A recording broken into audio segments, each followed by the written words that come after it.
Ladies, listen up. If you like wine and shoes, well, we are introducing you to a woman taking steps to help you get your kicks.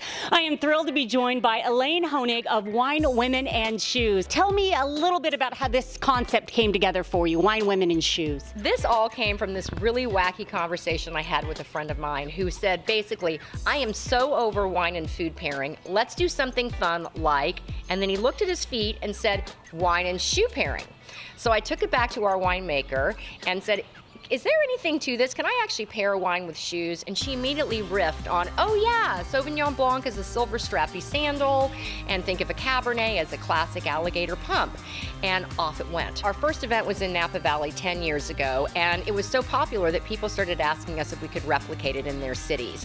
And one city became 3 cities, became 10 cities. I left the winery, and now I do this full time. We'll do 50 events in 2014, and probably 70 to 75 events in 2015. You are going to give us some skills, how to pair shoes with wine. You're now looking at an official sommelier. I'm going to teach you a little bit about how to be a sommelier. So here we have the Round Pond Sauvignon Blanc. We've been lucky enough to be filming here at Round Pond. And I have paired this with this wonderful, these are the new shoes of the moment here. Oh, they are? Tell us. I do not know. I'm not in with the shoe crowd. So these are like the it shoe, The nude patent leather is the it shoe right now. And then these are great, especially if you're going to a lot of Wine, Women, and Shoes events or wine country events, because they're always on the grass. So what do you need? But you need a wedge. The open toe feels sort of summery. This reminds me of Sauvignon Blanc. I bet you this wine has a little bit of barrel fermentation in it. I think of barrels when I look at this woven rope sole. And I think of summer when I think of this and a Sauvignon Blanc. Now we're also looking at their proprietary blend Cabernet. And I selected this one because it's a blend of Petit Verdot, I believe Malbec, and Cab Sauv.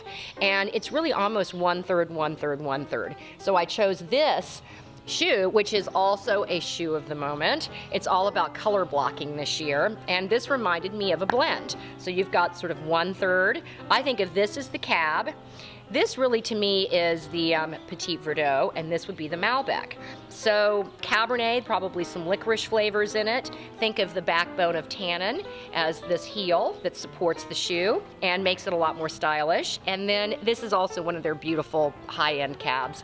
And of course this was a nice Jimmy Choo. And for anyone who's not been to one of these events, I actually had the great honor of being a model in one for Northern Sonoma County last year. Set the scene for us, Elaine. They really are a ton of fun, and there is a charity aspect as well. Yeah, fundamentally these events are fundraisers for nonprofit partners.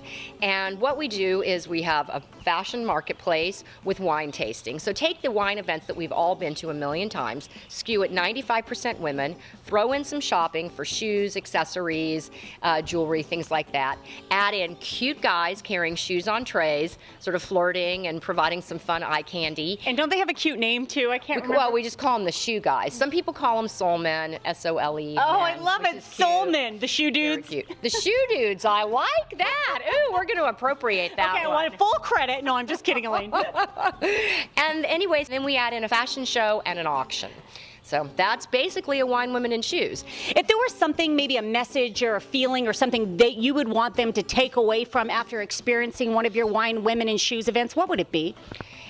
It'd be about sisterhood. We actually call all the people who come to our events, we call them soul sisters. And it really is about this sisterhood of women who we're getting together not only to share an afternoon of fun, but we're also fundamentally getting together to help each other. Because what we're doing out of these events is we're raising money to, take care of people in Sonoma who don't have health care, to teach parenting classes in Florida, to feed the hungry in Knoxville, Tennessee. I mean, every one of these events is about the greater good. And so what could be better than going out, having fun, and doing something meaningful at the same time? And I got to imagine for you, seeing this start off as an idea and turn into such a revolution, it's got to be really rewarding for you as well. Oh, I tell you, on so many days I look up and think, is this really working? This is working. We're raising money, people are having fun. We've been around for 10 years. It's it's hard to believe. We just pinch ourselves on a daily basis. So 10 years under your belt, any new goals to accomplish? More steps to take? More steps to take. I really have the goal of getting this to 100 events a year. So that's the goal, and I'd love to hit that point where we raise $100 million. $100 million. Yeah, we're at like 23 right now. And if folks at home are watching and they want to get involved, I know my sister-in-law liked a Wine, Women, and Shoes event in Omaha, Nebraska, because that's where she lives.